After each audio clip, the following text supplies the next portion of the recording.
What's up, everybody? Welcome back to another episode of She, Her, They with Kittens. I'm obviously your host, Kittens, and if you're new here, welcome. I'm so happy to have you. This is a great time to start. If you've been around for a minute, then shout out to you because it's officially been 1 month since our first episode premiered, and I'm just excited. So, we're gonna celebrate it a little bit, at least on the inside. So this week I have DONNA MISSAL on, who is not only one of the most refreshing artists I've heard in a long time sonically, but her story and energy are just as refreshing. So I actually met Donna at a show we were both performing at years ago and heard her voice before I saw her.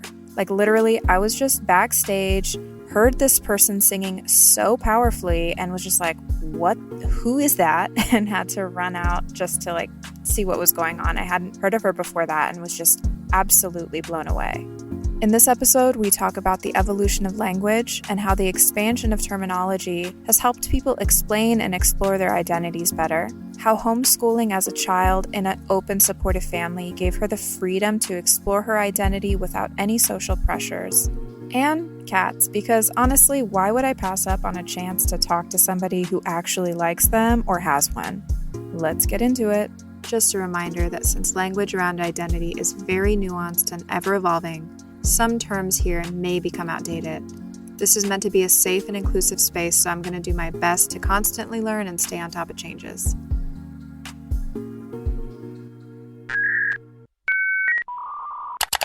Hi. Hi, how are you?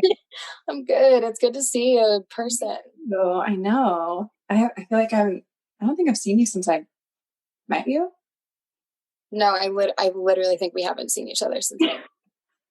Something wrong with that. It's weird. It's a little weird. It's not good. It's also such a product of I don't know, because I feel like I know what you're up to, or keep up with you, Yeah. And I feel like I definitely know you better than when we met. Yeah. But just know in person, maybe we were preparing for this. This was the moment. Yeah, exactly. Do you still have that cat? You had a really cute cat. Oh, hell yeah. We have 4 cats in this house right now. Oh my God, the dream. Okay, so I had my cat when I moved in. Mm-hmm. His name is Frank, the really fluffy one you're talking about. Okay. Had him when we moved in, and then okay, so we're moving in, right? We're in the process of moving in. We moved in over the course of a couple of weeks. So we're moving my sister out of her apartment to move into this house. And it's the last day that we're there. Got all the doors open and we're airing the apartment out. We're all sitting in her empty room that we had just moved all the furniture out of. And we say oh, I wonder if Frank is going to be lonely. Maybe we should get him a friend. Maybe we should get a kitten. And we hear, I shit you not, I'm not bullshitting you. We hear a kitten meow. Oh my God. We're like, what? And we just all peek our head around the corner down the hallway, and a kitten had run into my sister's apartment right in that moment. We've been taking care of him ever since. His name is Chicken. Yeah, Chicken. And then my other sister's boyfriend for Valentine's Day got her a kitten. So that was our 3rd cat. And then recently my sister's girlfriend lives in Hollywood. So they were staying over there. And they were coming on their way back over here to Pasadena, and they found a kitten in a box in Hollywood and brought it home. Oh my God. We had every intention of finding it a home, but this kitten is fucking the cutest kitten. It's not going to happen. So we have 4 cats here. Wow, that's incredible. It's aggressive. Yeah, I have 3, and I've overextended myself with the 3rd. I'm glad I have them, but 3 is a lot, so I can only imagine 4. Shout out to your cat army. With all of their personalities, and they're all just yelling all the time. It's the sweetest thing when you see them hanging out. I'm sure your cats have really sweet relationships with each other. Yeah. That's a huge spark joy. Yeah. When they're in a giant cuddle puddle together, I just lose it. I'm I want to just slam you all. My camera roll is just my kittens. Yep. Cuddling each other. Well, let's jump into the fun little questioning portion here, I guess. Before we do that, will you introduce yourself real quick and also how you identify pronouns, sexuality, whatever you want? Sure. Yeah, of course. I'm Donna Missal. I'm a musician, a recording artist. I have always just identified on the queer spectrum and never really set a boundary for myself as to what that is. I've been publicized as being bisexual. I would probably personally categorize myself, if I had to, as pansexual. And my pronouns are she, her. Fab. We love that. It's so interesting. I feel like I don't know anyone who identifies as bisexual anymore. It's like not really, I don't want to be reductive and say that it's not a thing. It's absolutely a thing. Totally. But I feel like people moved more towards like pansexual, just kind of resonates with so many more people who used to identify as bisexual. It's really interesting how there's been that shift. I think it's the language that we're being provided. You know, I think that there's sometimes like a catch-22 to the language involved in like identifying yourself, and the language of the queer community can be this like great way to educate people who are not queer, or which, by the way, I'd probably argue that literally everyone is queer. Yeah. But I think also the language can feel reductive or inaccurate. Mm-hmm. I know that for me, like, whenever I see it published somewhere that, you know, like bisexual singer or, you know, Donna Missal, bisexual, like I get a little cringy about it because I have had relationships with non-binary people. Mm-hmm. And so I know that my limitations are not man, woman. Yeah. You know, so bisexuality, I think, is because of this new term being available, this like pansexuality becoming more, I mean, the term has just become more present. You're hearing it more. We understand what that means and what that is. So it's actually been nice to see that there's more fluidity than there has been in the past with identifiers. But yeah, I don't know many bisexual people, I think probably for that reason. Yeah, I think it's really like, it's really beautiful that there's just this freedom to be, like, just to be human and like what you like and be who you are. And I'm so curious to see how things go over the next few generations. Like, are people going to identify as anything anymore? Like, I feel like eventually we're just going to move away from terms and labels and all that stuff. I don't know. I think that would be so good for us. And I would love to see that happen, to not have to really, it almost feels like it becomes something to answer to. Mm-hmm. And that's not what I believe sexuality is about. Mm-hmm. Any sexuality. Yeah. So I think it would be beautiful if there just wasn't any need for that. Yeah. I think we'll get there someday. We'll see though. I think so too. Do you feel like you felt a difference in your creative process after coming out at all, or? No, I never really had like a proper coming out. Even just coming to terms with it yourself. Sure. You know, for literally as long as I remember experiencing sexuality, any kind of sexuality, it's included boys and girls and men and women, and like it. Oh. I don't remember a time when that wasn't present in my mind. I didn't have like a moment in my teenhood or anything, or my young adulthood, where I recognized, oh my God, I think I'm attracted to this person, and it's not a dude. So I think that means, like, that never was a part of my process as a person. Wow. My first kiss was with my little neighbor girl, Erica. Mm-hmm. So like, I never had a coming out to myself even. When it started being questioned from others, I think was when it was like, oh yeah, I mean, if if bisexuality or queer identifying, like if that means what I've already been doing my whole life, then I guess yeah. You know, so my creative process, I've been a creative since I was a kid, and been making music for a really long time. And I've always just written about my experience, and my experience in my life has always included both genders. Wow. So nothing's changed really. I feel very, very lucky. I feel really privileged that my experience hasn't needed to include that. I think that can be traumatizing and really difficult and can feel really limiting. And I'm really lucky. I never had that experience. I think it has a lot to do with my presentation. I think I present so hetero passing, like you just wouldn't even question it. And I don't know what it's like to have to rectify the way that I look, making people question who I'm into. Interesting.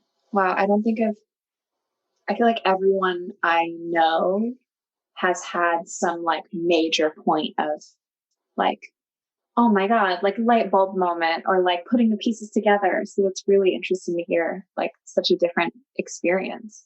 I wonder if, I was homeschooled. I was homeschooled my whole life. Oh, wow. I went to a performing arts high school for 4 years, but it was not school. There were like 6 other kids in my class. And up until then, my only social interactions were my extracurriculars. So like I played soccer and I did gymnastics as a kid, and, I like swimming lessons, chess lessons. Like my mom was really good at the extracurricular thing, despite I think because of our being homeschooled. But my reality was just really different than most normal kids. It wasn't weird to me, but I realize now that the upbringing was definitely strange. Like I didn't have social pressure, peer pressure. There wasn't any example of, oh, you gotta kiss a boy. Let's like practice making out. Like I didn't have any of that. Like my best friends were my siblings. So I think because of my upbringing, it just never had to be a question. Wow. Really, really lucky for that.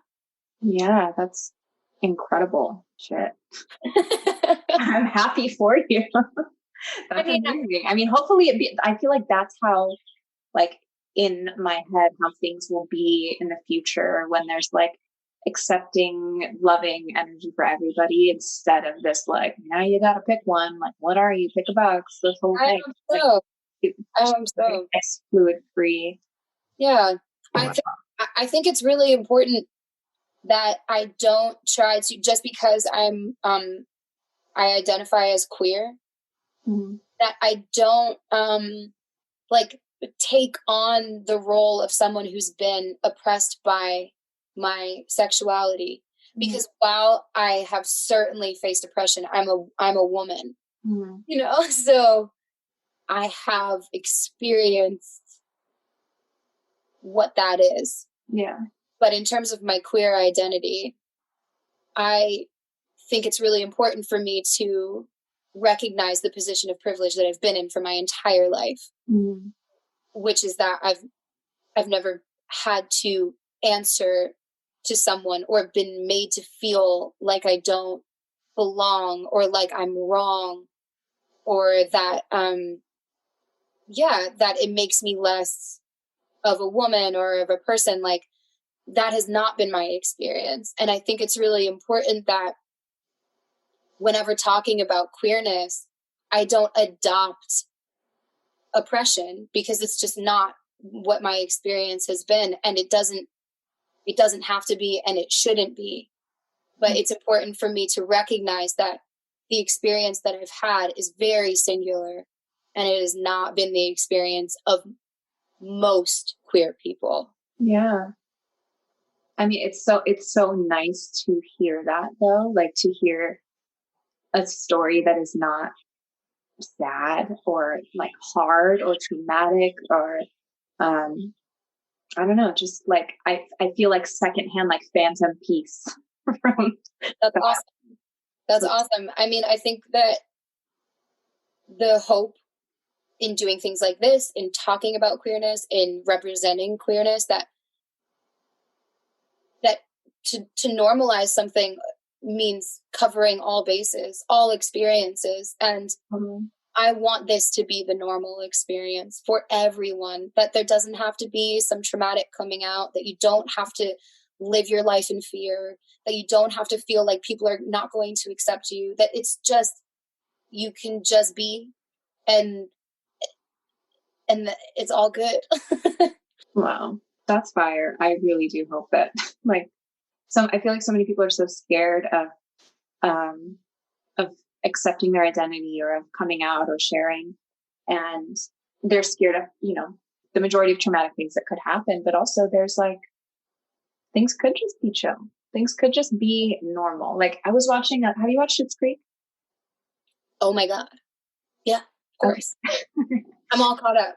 Yeah. Okay. I just started watching it like in quarantine. We just like binged through it. And I was like, It's so good. What? They're not making a whole traumatic storyline. It's just no big deal. There's these queer stories going on and it's just no big deal. Yeah. Like beautiful. It's such a good show too. It's so fucking funny. Oh my God. I like deep belly laugh at that show. I feel like you just reminded me of that because I binged it as soon as it was available. Like I was on the train when it started. So I feel like it's time for me to revisit. Thanks for reminding me. Like I was so bummed when I hit the last episode. I was like, wait. And then 2 weeks went by and I was like, I need to start rewatching. I need a little more. Quick too. They just like fly by. Oh, such a good show. Truly, it's like the perfect little bit. My next question was something that I feel like, you know, this kind of all falls into it already. But do you feel like hearing music with lyrics of same-sex love would help with finding yourself as a kid? But you already found yourself as a kid, so you know. Though, I will say, like, representation is everything. It's so important. And if I had heard women singing about women when I was a kid, I think I would have been asking more questions. And I think I would have found myself, I think it would have opened me up to more that the community had to offer at a younger age. And feeling more understood and less like, I mean, there's so many times in my life that I thought this is going to pass or something. Like it's not something to identify as, or like, maybe I'm just curious. I mean, especially around bisexuality, there's so much stigma that like, you just want attention, or you just want to be a part of the conversation, especially now where it's cool to be queer. It's like, oh, you just want to have a voice in the room. You just want to be included. Yeah. And, you know, as a kid, I think I tried to denounce the way that I felt for girls all the time because there wasn't representation. So it's not to say that my experience, that I felt that I needed to hide myself or change myself as a result of that. But I think I wouldn't have, I think it would have been really nice. And I love hearing it now because it just feels like validation. It feels like the person that you know that you are, is there's a space for that. Yeah. So I think it's amazing to hear it now. And I think we both recognize like how important it is to feel like you're being represented. Yeah, just to feel seen and understood is like, it's so weird too. Like I'll have music on in the background and I'll just like, sometimes I just go through whatever Spotify or Apple and I'll have things on shuffle or whatever, just trying to find new stuff and have new songs pop up that I haven't listened to a million times. And I could literally be in the other room, not even paying attention. Stuff's on in the background, and I'll like catch it so quick of a girl singing about another girl, and I'm like, wait, what? It's like it's so clear and sets off such an alarm, and we don't even realize when we're not, like, obviously when we're actively listening to something, we're gonna be, you know, paying more attention to lyrics, but even when we're not, we're still absorbing so much information and we're still processing it subconsciously. And to just be like, wait a second, was that about me? Or like, was that, just feeling that representation and that acknowledgement and that, just feeling like your identity is seen and represented in any way, even if it's just 2.5 minute song, like totally. Such a different, and I've been out for 15 years. Like, this is old fucking news for me. And I still get really like, wait, what? So I can only imagine for someone who doesn't know or like isn't okay with or hasn't explored or whatever to be like, wait, that's okay. Like, oh, whoa, I felt that. And like, oh my God, putting all the pieces together. Like, I think it's great. So important. Not only that, but like for the people who aren't queer, who don't identify that way, or like are trying to come to terms with, their kid being queer or their friend or the person they thought they were in love with or whatever it is, to hear like, oh shit, like, oh, this is real. This is real. People really feel this. Like, I can have a much easier time like accepting this because it's being represented in our culture. Totally. And it's like, I feel like we also have such, or for so long, so much queer art and, not just art, but like, I guess identity has been represented in such a like, people who don't know about the queer community, they either know like pride parades and people like running around naked with rainbows painted on them, or like, I don't know, some real flamboyant characters. Totally. And it's like, I remember when I came out to one of my uncles, he was like totally fine with it. Thank God. I was really scared because he's like Muslim and Persian. I was like, that. But he's like, yeah, as long as they're not like running down the streets naked and doing a bunch of drugs, it's no big deal. And I'm like, oh my God, I forgot. That's what people think like gay culture is. Totally. And to have like things like this or, just music and just general art representing all of the real other nuances and identities and personalities in the culture and community is so important and so chill. And like, a parent can be like, oh, you can look like this and you can do these things and you can, be out, but also be like this and that and, respectable. You don't have to be running around naked or whatever they think is going to happen. Normalcy, just like, this is normal. I'm just a normal person and I have these normal feelings that you have as well. And I just experience them this way. And it's no big deal. Just like, you're the one making it weird. Don't make it weird. Not making it weird. Do you remember your first same-sex crush, if you had one as a kid? And like, did you know what it was? Or were you just like, my best friend's so pretty and cool? Or like TV character, like mine was Kimberly, the Pink Power Ranger. Oh my God. So cute. Didn't know what it meant, but I was like, oh my God, I love her. Like, I can't stop thinking about her. Yeah, I mean, it was definitely my neighbor, Erica. She was my first crush. And yeah, I mean, she lived in this bright pink house, 3 houses down from the house I grew up in. I moved when I was 10, but before I moved, Erica was my best friend. I remember, what I actually remember now that I think is so interesting, because at the time I just like right over my head, but her mother was definitely gay. Oh, definitely gay. And she didn't have a partner at the time. She was single, but she would date women and have them over sometimes. And I would be there when she had her girlfriend over, and she adopted Erica and her sister Alex, and they were her adopted kids. And I met them when I was, 4 years old. And by the time I was 8, I was over there like every day. And I loved Erica. I was like, I love you. But, it was when you're 8 years old, it's like you haven't developed any sense of sexuality yet. I don't think, because my take was that not like consciously. I wasn't thinking like, am I into her? You know, I was fucking 8, but I just knew that like, I wanted to kiss her so bad. And I thought about her all the time and I missed her when I wasn't with her. So I knew like, I really, like I felt so strongly for her. And that was my first kiss. We pulled the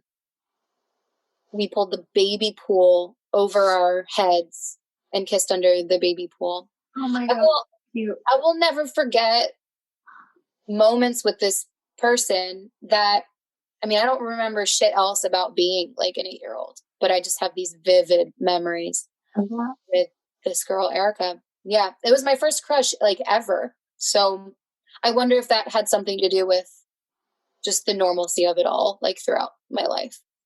Wow. Shout out to Erica. Miss you, girl. You're not still in touch with her, are you? That would be amazing if you were. No, as people do, like I moved when I was 10, we fell out of touch. I have no idea what she's doing now, but man, I hope you're good, Erica. Why don't you reach out to you after this? That would be so cute. Oh my God. It'd be so sick. Favorite modern artist and favorite throwback artist? It doesn't have to be one. I know that's an impossible question, but just like a few that you're loving. Okay. I mean, it changes all the time. I get really obsessive about music and artists, and I'll be like, you're it for me. And just dive into their catalog. And it's either a song that turned me on or a project or a video or something. And I'll just need to obsess over that. And that's like the only thing I'm going to listen to for months. Yep. So my latest like new discovery that shouldn't be a new discovery is Mitski. Do you know Mitski? So good. So fucking good. She's amazing, makes amazing records. Really love her. Rosalia, I think, is probably the answer you're going to get like the most. Mm-hmm. She's incredible. Yeah. I don't know of many artists that she's just, her voice is so emotive that like, I don't know what she's saying, but I know what she means kind of thing. I know, one of my friends does her like visuals and stage production stuff, or like works on part of her team. And it tripped me the fuck out. He told me that her songs are all based off of this one like Spanish book. And I was like, what? Yeah, it's amazing. Brilliant. Like I heard that her record, I don't know if this is true. I have to fact check this, but I heard that her first album was her thesis project for college. It's crazy. She's like next level. That's for sure. I have a fun question. Oh, okay. And I really like listening to people's answers about this one. But if you could dream up your ideal creation zone, what would it look like? No limitations on anything. Physics, location, electricity. You could literally be like in the ocean and space, like whatever. Amazing question. Well, shit. I mean, I've always wondered like what a cloud feels like. Like, what's it like to be enveloped in something like that? But I think probably maybe a truer answer to me as a person. Like, I've been really obsessed with this record. It's a Brian Eno album, and it's called The Pearl. Okay. He's this like producer, engineer, multi-instrumentalist dude who's played in all these bands. But he makes these soundscape records using only the guitar and basically creating weird soundscape music, totally instrumental, really like, it's strange shit, but it's amazing for like meditating to, or just like falling asleep to, or like I particularly love it for like travel, flying, if you're like on a packed bus, on tour or whatever it is. But this album called The Pearl is his interpretation of what it would feel like to live underwater. Oh, wow. And it's beautiful. It really feels like you're submerged in something. And it makes me feel when I'm meditating to it, or when I'm like falling asleep to it. I do this often. Mm-hmm. Like I'm literally in the ocean underwater. And that environment is so peaceful and calming to me that I feel like the best places for me to create things are when I'm at my most at peace, my most comfortable. Especially like the writing process, the conception of something, the very beginning of something, the seed of an idea. Those always come to me when I'm at my most still and most present with myself. So I feel like if I could make a record completely underwater, I think that would be kind of amazing. And yeah, this record, I would totally suggest it, especially for like right now. I love that kind of stuff. So please. I feel like you would really like it. He made another one called Apollo, which is like what he imagines it would sound like in space. Oh, wow. Those sort of the two extremes, but they're brilliant records. That's a fun question. I actually thought of that because whenever I've got my self-doubts and insecurities and whatever. And I noticed it was really helpful for me to do a certain type of visualization meditation before I started just working on music. And I would go through this whole process where I'm like meditating, and I have a very specific meadow that I like go to in my head. And then I walk through this door, and there's a bunch of TVs on the walls in this room, and it's all me like talking shit to myself. And I go and I turn off each one, turn off all the fucking TVs, and then another door shows up, and I go in there, and it's this like big glass, like glowing gold bubble back in the meadow, and it's got all of my equipment and things, and I can see like the meadow, and it's kind of like light rainy, and it's just like it's such a feeling of warmth and safety and comfort and ease. And I was like, shit, I wonder like what other people have that, their version of that. Yeah, like what people's version of that would be, because I feel like normal studios to me are so uninspiring. Like it's dark, there's no windows, it's just like such a cave. And I mean, maybe to some people a cave is comforting and creative, like that's great. But I think people, when they actually have a good think about that, it's very interesting where our heads go to feel safe in creation. I love your turning off your own self shit talk. That seems like such a positive meditative process, to just literally go around to each individual voice telling you that you're a piece of shit and just silencing it. But like, it sounds like what you're envisioning isn't aggressive. It's just a simple one-touch system of like, just gonna turn you off. Yeah, just gonna turn you off so that I can get into my space. Yeah, I think that visualization, I mean, we know how important it is. Visual elements of what we do, they're so, that shit becomes ingrained. And I think that we don't use visualization maybe enough, or consider it enough, because we're making music, which is something you don't experience that way. Right. But you really do, don't you? Really, I mean, it's really powerful. I think everything kind of ties together, and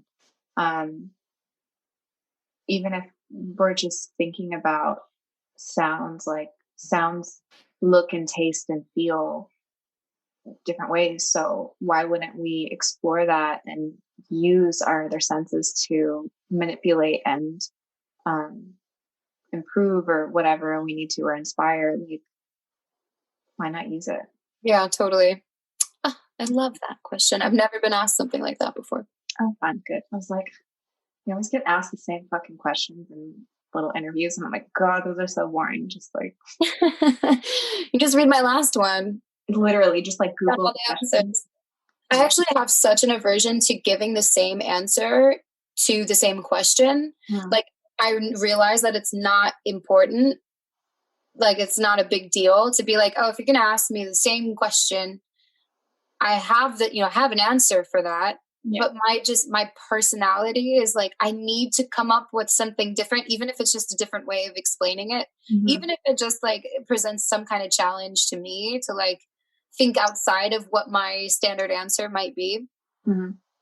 But yeah, I think a lot of the reason I'm sure that artists do not do interviews is for fear of just the monotony of answering the same damn question, especially when it comes to, you know, the subject matter that you've built this thing around.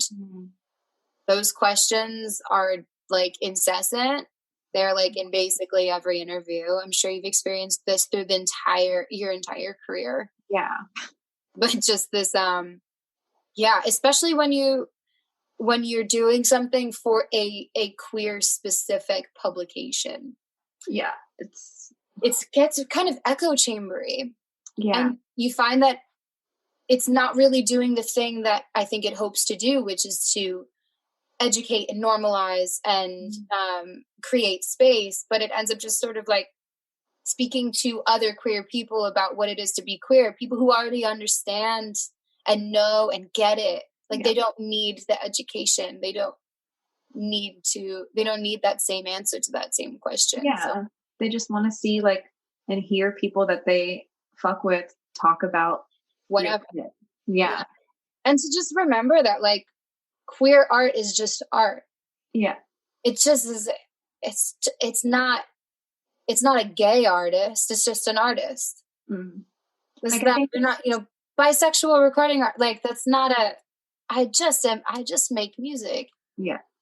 It's so nice when that's not at the forefront of the conversation, but that there is still spaces being created. Yeah. Like, I think that what you're doing is super important. Thank you. I think it's just like having a balance, because it was interesting. My dad was wanting to show something to one of his colleagues or whatever, like, oh, look what my daughter does. And he like went to Google me. And I think he put in my, I forget if he put in my real name instead of like my artist name. And a lot of like personal stuff about my life came up. And almost all of it was like who I was dating or like, you know, lesbian this, lesbian that, gay this. And that's like, he was like, you know, people should be talking about your work. Like people should be talking about what you do. And it seems like all of it is about your personal life. And I was like, well, you looked at my personal name, so that's why that happened. But still, I was really aware of that because I'm like, okay, this is definitely part of my identity. I feel like it's important to give it a space and talk about it because I know it does help people to just have that representation, but also not have it be the thing, you know, like when every headline or conversation or introduction leads with like queer, blah, blah, like, no, it's just an artist that happens to be, you know, queer or a person of color or, you know, this or that, like whatever the hell you want it to be. It's just part of it. Right. But I think conversations like this, and man, it's something that at the same time that you don't want to be a part of because you know that there's stigma and there's this obsession with knowing people's personal lives that you really have no business knowing or fixating on someone's personal life instead of their work. Like all of these negative connotations of like existing as a public queer person or engaging with public queer platforms or just platforms in general, doing interviews where you're being asked and not insisting that you don't answer the question, like engaging in these things, you know, that like at the same time that you're like, I don't fucking want to do this. Yeah. It is still so important because we're still so far from getting to the point where no one gives a shit. Yeah. And I think the only way to get to a point where no one gives a shit is to just beat that shit down, normalize it. Let's have as many queer stories as we do heteronormative stories. Let's just like make that happen. And we're just existing at a time when like the shifts are taking place and the tide is rising in the other direction and it's beautiful, but you have to be active in that conversation in order for the tide to in order for that to finally make its way to the other side where this is normal. No one cares. It doesn't matter.